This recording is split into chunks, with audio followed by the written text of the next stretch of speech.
네. 소개받은 정재영 변호사입니다. 일단 제가, 한 4월쯤에 한번 요 자리에서 또 심지어에서 토요일마다 하는 이 교육 자리에 한번 왔던 적이 있었는데, 그때보다도 이렇게 많은 분께서 참여를 해주시고, 저쪽에 이제 활동하면서 자주 뵀던 당사자분들도 많이 만날 수 있게 돼서 반가운 마음입니다. 제가 오늘 회장님께 강의 부탁을 받고 어떤 주제로 좀 얘기를 할까 하다가 제가 이제 정신장애 인권에 좀 관심을 가지고 활동을 하면서 처음 이제 강하게 이건 좀 문제가 있다라고 생각을 했던 게 정말로 이 정신장애인분들이 할 수 있는 직업을 심지어 자격을 받을 수 있는 사회복지사라든지 뭐 요양보호사 일반적인 여러 가지 직원들, 심지어 운전면허 따는 거에 있어서도 이분들이 제약을 받고 있는 분들이 너무나도 많다는 걸 느꼈습니다. 그래서 제가 한창 2019년에 좀 이걸 개정을 해보겠다고 의원실에도 찾아가보고 여러 가지 지금까지도 조금 그런 당사자에 찾아서 다퉈보고 싶다라고 생각하는 지점들이 있는데요. 그래서 좀 관련된 내용과 또 제가 최근에 정신장애인분을 대리해서 이제 예뻐주신 분이었는데 그 사례를 소개하면서 어떻게 이 한국에서의 법제도와 현실이 장애인들 이 직업생활 또는 직업생활을 어떻게 가로막고 있는지에 대해서 그리고 또 어떻게 우리가 대응을 해 나가면 좋을지 좀 설명을 해드리려고 합니다.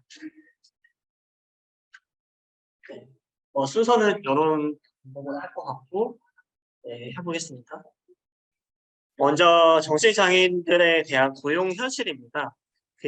제가 가장 최근 자료를 가져오지 못했는데, 이게 매년 장애인 고용공단에서 발표하고 있는 장애인 경제 실태조사라는 자료가 있습니다. 이건 2021년 자료인데요. 보시면 정신장애인의 경제활동 인구는 매우 적고 고용률 자체가 10.9%인 거 보이시죠? 근데 신체장애인의 경우에는 지체장애인은 42.9%고 다른 장애 유형에 비해서도 훨씬 낮은 걸 확인을 할 수 있습니다.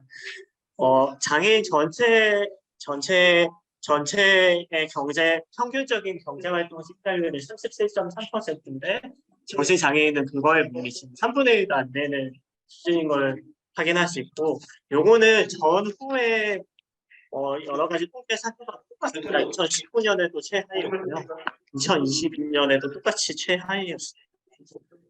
그리고 그 관련 통계에서 나온 걸 보면은 취업의 유형도 보면 단순 노무 종사자라는 거 쉽게 말해서 일반적인 일용직 노동이라든지 이런 걸 하는 건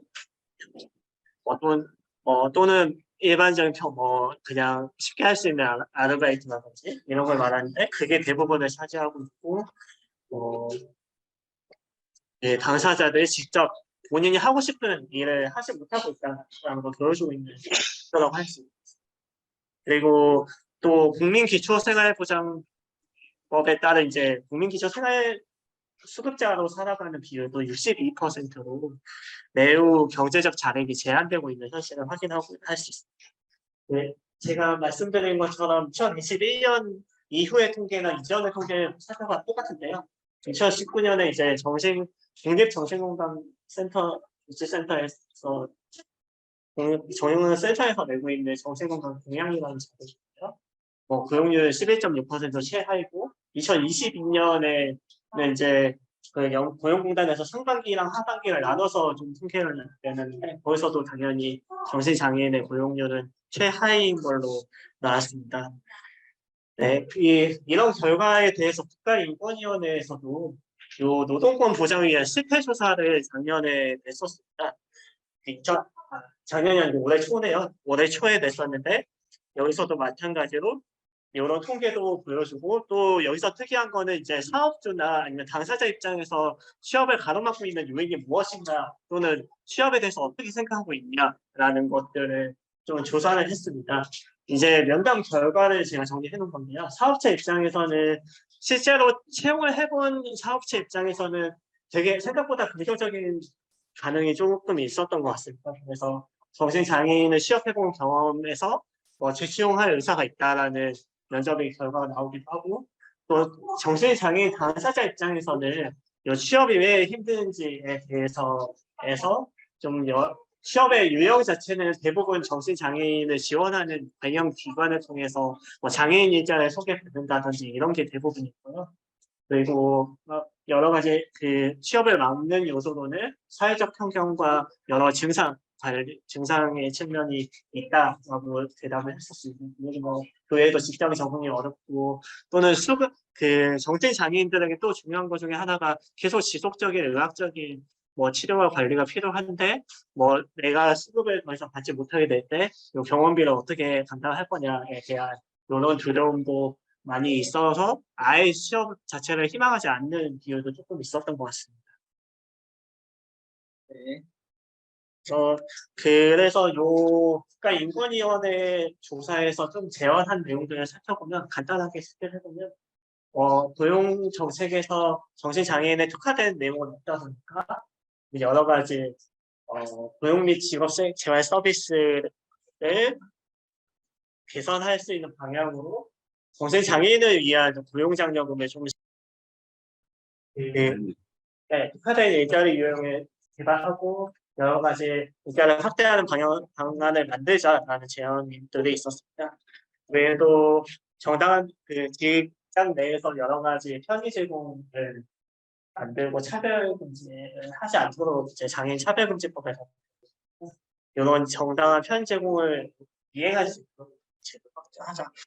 이런 얘기를 나왔었습니다.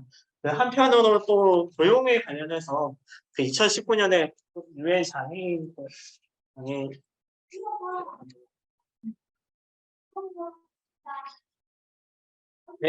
권리 협약과 관련해서 그 유엔 장애인 권리위원회에서 한국 정부에게 권고한 내용인데 보시면 그 심리사회적 장애인이 이제 국제적으로 통용되는 정신장애인을 뜻하는 지적 또는 심리사회적 장애인을 노동시장에서 배제하고 있는 법률을 폐지 우려가 있고 이걸 모든 차별적 법률 폐지하고 특히 장애인의 노동권을 위한 차별을 철저하기 위한 조치를 도입하라고 작년 이제 2022년에 이런 권고를 한국 정부에게 한 바가 있습니다. 네. 그리고 당연히 아까 그 고용률 통계 보셨죠? 한국에서 정신장애인은 10% 정도밖에 안 된다고. 네, 실제로 해외 같은 경우에는 통계를 살펴보시면 정신장애인들의 고용률이 다른 장애 유형보다 높고 거의 한 40% 가까이 평균적으로 되는 걸 확인을 할 수 있습니다. 저거는 2015년 통계라고 하더라도 2019년 영국 통계만 봐도 우울증 등을 가진 정신질환자 중에서 고용률이 51.8%, 아마 정신질환이라고 뒤에 있는 통계가 좀 더 증증의 정신질환을 가진 사람들에 대한 통계일 텐데 그 고용률도 30% 가까이에 임박하는 거. 일본 같은 경우도 마찬가지로 정신장애인의 고용률이 46% 정도로 매우 높은 거. 한국과 비교할 때 얼마나 열악한 한국의 상황인지를 확인할 수가 있습니다. 이런 상황에서 또 이런 현실 먼저 보여드리고 제가 최근에 심지어 국가기관에서도 공무원 채용 과정에서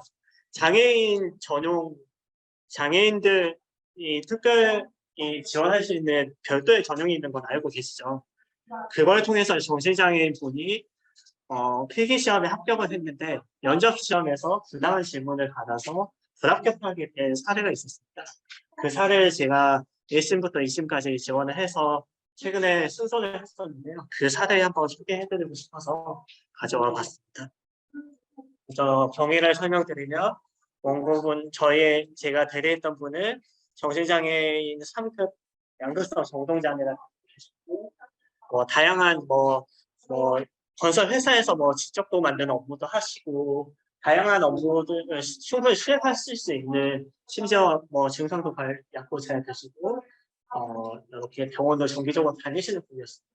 그래서 2020년에 그 경기도 지방공무원 시험에 합격을 했고 근데 이제 최초 면접 시험에서 면접위원 분의 한 분이 이런 질문을 한 거죠. 혹시 장애가 있는 걸로 아는데 혹시 어떤 장애를 알고 계시나요? 그래서 정신장애 질환이 있다고 하니까 그런 뭐 양극성 정신장애 우울증 같은 것도 장애로 등록이 되나요? 이런 질문. 또 그 단점을 물어보는 질문에서 이 당사자분이 조금 잠이 많다라는 대답을 하니까 뭐에 대해서 혹시 잠이 많은 이유가 정신질환 때문이 아니냐 이런 식으로 이렇게 질문을 했던 겁니다. 그래서 그 공무원 면접 시험은 1차에서 미흡 평가를 받으면 2차 시험을 다시 봅니다. 한 번 더 기회를 줍니다. 그때는 별다른 이런 질문은 없었지만 결국에는 최종 탈락하시고 2020년 12월에 서울을 제기했습니다. 네, 근거 법령은 당연히 장애인 차별금지법상 장애인을 장애인 사유로 정당한 사유 없이 제한되지 분리 거부하면 안 된다라는 차별행위다라는 거에 따라서 장애인 차별금지법상 이 고용이 그 장애인 차별금지법을 위반한 거여서 취소돼야 한다. 임용이 불합격된 걸 취소해야 된다라는 주장을 했었고 그 외에 장애인 차별금지법상 손해배상 청구도 같이 했었습니다. 이걸로 인해서 공무원 업무를 못하고 정신적 손해를 받은 거에 대한 500만 원 손해배상. 네. 그리고 장애인 차별금지법 10조를 보면 저거는 이제 그 채용 과정에서 장애인을 차별하면 안 된다는 조항이 있고 특히 의학적인 질문을 하면 안 된다는 조항이 좀 따로 있습니다. 이해 놓진 않아요.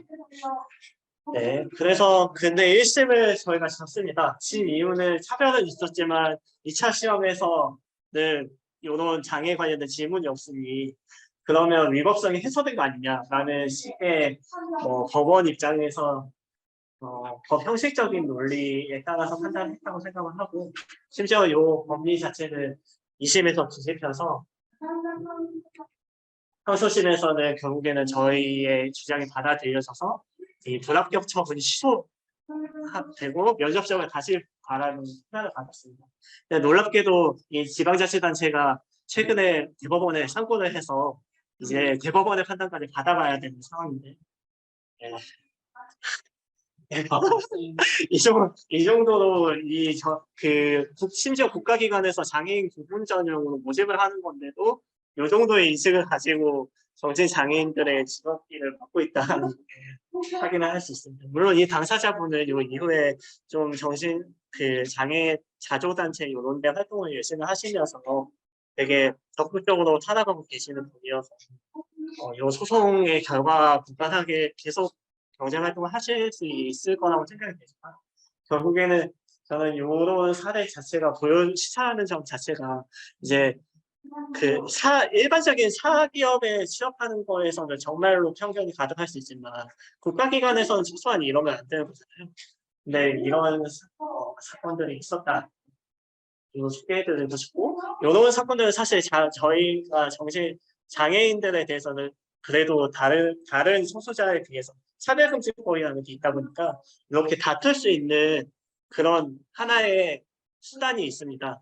이게 사실 소송이라는 게 되게 길고 지루한 과정이지만 이거는 제가 공익변호사로 활동하던 시절에 활동을 하다 보니까 이걸 비용을 따로 받지 않고 도와주신 사례이기도 하고 좀 저 말고도 다른 이제 공익 변호사나 이런 분들 도움을 받아서 혹시 이렇게 부당한 차별이나 이런 걸 받았을 때 대응을 해볼 수 있다라는 걸 좀 소개해드리고 싶었습니다. 그래서 네, 소송의 의의 제가 방금 흥분해서 먼저 말씀을 드리긴 했는데 네, 그렇죠. 공적인 공무원 제도에서마저 이렇게 부적절한 채용 공고가 있었고 정신장애인의 시험에 있어서 차별과 편견이 가장 큰 장애 요인이라고 확인할 수 있습니다. 그렇지만 그럼에도 법원의 항소심이 결국에는 저희의 손을 들어줬잖아요. 그것처럼 정신장애가 있다는 이유로 취업이 거부되거나 회사에서 쫓겨나는 것 자체는 차별 행위로서 허용될 수 없는 위법한 행위로 판단될 가능성이 매우 높습니다. 네, 그래서 원고분이 기자회견에서도 단언한 게 저는 마음에 와닿아서 한 거고 이게 본인은 공무원을 포기하고 다른 일을 할 수 있지만 단지 정신과 약을 먹는다는 이유로 거부당하는 이제 다른 정신질환자 정신장애인분들이 너무 마음에 걸려서 이 소송을 제기하게 되었다고 말씀을 하셔가지고 여기서 다른 방에서 듣고 계신 당사자분들 가족분들도 좀 이런 사례가 있을 때 그냥 참고 넘어가지 말고 좀 함께 목소리를 내는 기회로 삼으면 좋겠다라는 말씀을 드리고 싶어서 제가 원고분의 기자회견 네, 그리고 자격 취득 제한인데요. 제가 시간이 많지 않아서 이 부분을 짧게 설명하고 넘어가겠습니다. 이게 여러 결격 사유라는 거는 임용관계, 고용관계에서 아예 당사자가 되지 못하게 하는 또는 자격을 제한하고 있는 조건 같은데 운전면허부터 사회복지사, 활동지원사, 요양보호사, 조리사, 미용사 등등등 이렇게 자격, 정신장애인에 대해서 이런 자격을 취득을 하려면 정신과 전문의의 진단서를 가져오라고 하는 결격 조항이 제가 정리한 게 28개고요. 최근 토론회에서 논의된 거에 따르면 최근에 더 늘어나서 36개까지 늘어났다고 합니다. 네. 이게 제가 이게 분류해 놓은 표를 간단하게 설명드리면 절대적 결격 조항은 아예 못하게 저기 보시는 수상 구조대 못하게 하고 영유아 유치원 교사 같은 거는 정신 장애가 있으면 아예 못하게 받고 있고 이 상대적 적극적 이렇게 써놓은 거는 일단 기본적으로 할 수도 있지만 정신과 전문의가 그러니까 상대적 적극적 결격 또한 정신과 전문의로부터 할 수 있다. 이 자격증을 받으려면 너가 정신장애인이면 정신과 전문의로부터 이 직업을 수행하는데 업무에 무리가 없다. 정신적인 능력이 있다라는 진단을 받아야 자격을 취득할 수 있는 조항입니다. 저기 상대적 소극적 결격 조항으로 써놓은 거는 기본적으로 다 정신장애인들은 할 수 있지만 정신과 전문의가 이 도로교통법상의 운전을 할 수 없다고 진단한 운전면허 저게 건설기계 관리하는 건설기계 조정 면허도 마찬가지로 정신장애인도 할 수는 있지만 정신과 전문의가 이 사람을 못한다라는 진단서를 주면 못하게 됩니다. 근데 사실 이 구별이 현실에서 의미가 없는 게 이게 정신과 전문의로부터 할 수 있는지 진단을 받는 거나 없는지 진단을 받는 거나 요 자격증을 발급하는 기관에서는 어쨌든 진단서가 필요한 거 아니냐라고 하면서 다 진단서 실제로는 이런 걸 지원하는 분들 중에서는 아예 숨기고 정신질환이고 숨기고 그냥 지원을 한다거나 사회복지사 아니면 아예 포기를 하고 사회복지사 1급에서 1급이 자격증을 1급 시험을 포기하는 당사자가 없는 거예요. 그래서 이걸 헌법상의 권리 당연히 모든 국민은 직업 선택의 자유를 가진다는 헌법상의 권리가 있고 또 당연히 다른 장애 유형과도 비교했을 때 매우 차별적이죠. 합리적 이유 없이 차별합니다. 또는 이제 이 기본권을 제한하는 법령이잖아요. 직업을 선택하지 못하게 하는 거다. 그러려면 헌법상으로는 합리적인 이유가 있어요.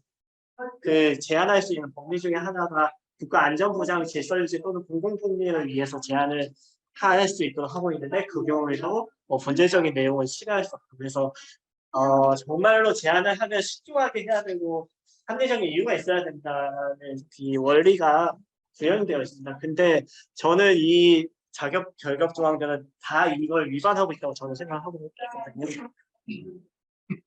네, 구체적으로 대표적인 것들만 보여드리면 운전면허에서는 보시면 기본적으로는 운전면허의 결격 사유에 정신질환자가 들어가 있고 해당 전문의가 정상적인 운전을 할 수 없다라고 인정을 하면 운전면허를 따지 못하는 거. 아까 법리 있었죠. 헌법상의 법리. 그거에 따라서 저희가 생각을 해보자고요. 생각을 해보면 요 도교법에서 이걸 제한하는 이유는 교통상의 위험을 방지하고 하는 항목이 있겠죠. 정신질환자들은 여러 가지 감각 수행이 부족하다라는 입법자의 판단이 있었겠고 하지만 요거는 최소치의 그러니까 정말로 이걸 막고 싶으면 정말로 형식적이고 실질적인 그런 정당성, 객관성, 공정성을 담보를 해야 되는데 정신과 전문의 사인이잖아요. 물론 전문가의 타이틀을 두고 있지만 이런 사람들이 요 자격 취득에 있어서 정말 결정 권한을 전문의에게 맡기는 게 맞는지에 대한 일단 의문이 있고 네. 그렇다 보면 의사들은 당연히 도의적 책임을 위해서 보수적으로 판단을 할 수밖에 없고 충분히 정신질환자 중에서도 이제 증상의 관리의 문제지 이걸 운전 자격을 주냐 마냐의 문제는 저는 안 배워서 이런 문제가 있다고 생각하고 있습니다. 그리고 취득을 하고 나서도 여러 가지 그 3개월마다 검사도 받아야 되고 이런 충분히 제한할 수 있는 관리할 수 있는 장치들은 마련되어 있습니다. 그래서 자격 자체를 원천적으로 차단하는 건 맞지 않다라고 생각합니다.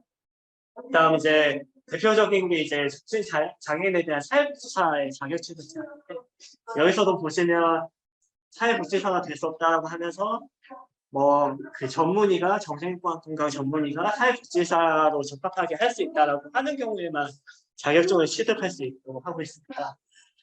이게 정말 문제가 되는 이 결격사유 조항에 있는 사람들 뭐냐면 금고 이상의 형을 받은 사람들, 정신질환자가 법무장 그리고 또는 가정법원의 최소한 가정법원의 판사님이 이분은 의사 능력이 없다라고 판단한 피의견인들 있잖아요. 그분들은 법원의 판단을 받고 나서 이걸 제안하는데 정신장애인들은 그냥 의사가 판단하면 자격을 아예 취득을 못하게 되고 있어요. 네, 이게 심지어 충격적인 건 사회복지사 자격 결격 취득 제한 같은 경우, 조항 같은 경우에는요. 2017년 10월 달에 개정될 때, 이때가 정신건강복지법이 2016년에 개정된 이유잖아요. 한창 정신장애인에 대한 인권, 이런 이슈들이 한창 보호되던 때에 이런 결격 조항이 들어가서 지금까지도 계속 유지가 되고 있습니다.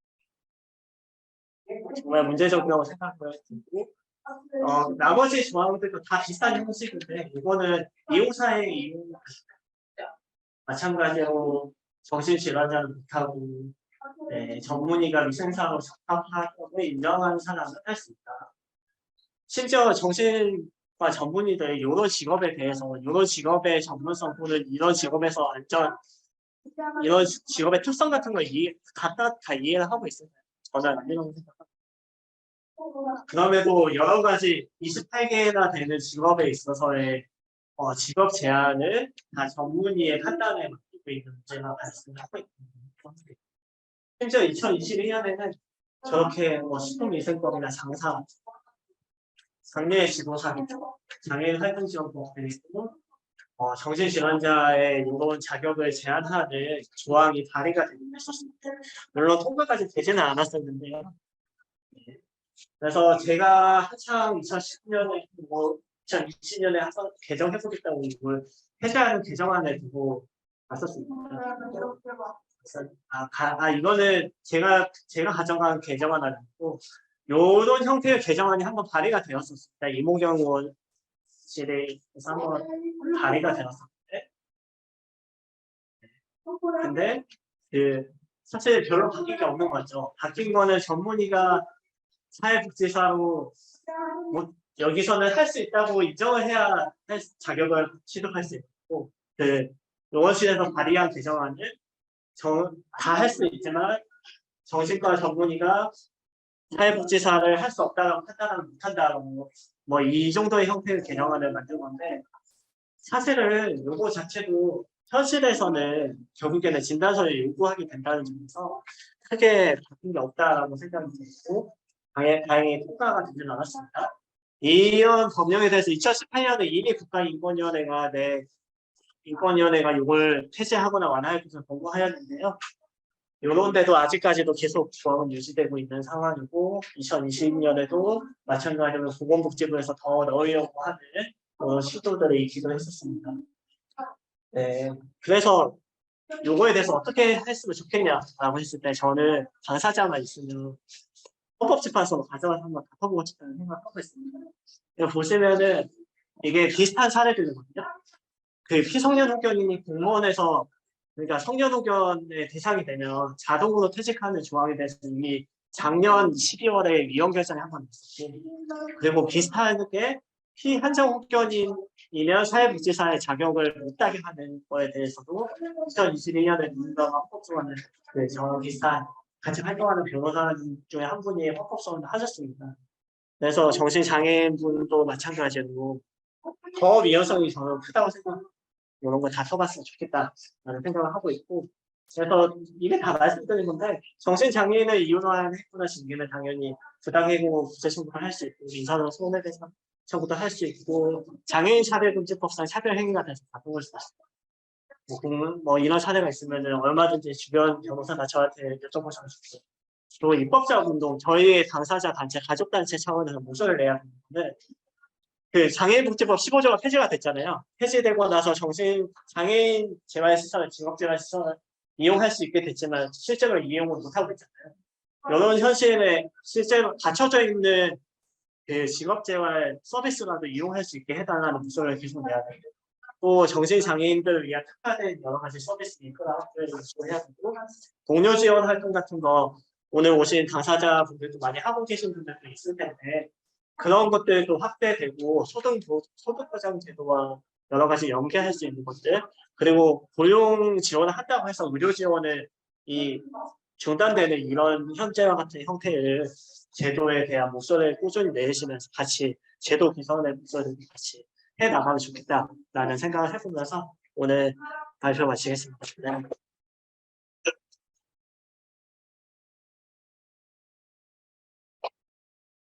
네네네. 네, 시간 관계상 질의응답은 나중에 그 회장님 심시에 통해서 알려주시면 네, 사회복지사 제가 병원 사회복지사 하자고 사회복지사로서 병원 일을 했을 때는 아니지 않고 만약에 지금 법을 바꾸는 갔을 때 사회복지사 인권이 힘들었는데 조건적인 개별 사역이 있지만 이제 그걸 깨는 도움이 된다면 제가 신청하겠습니다. 아, 네네네. 아, 너무 감사합니다.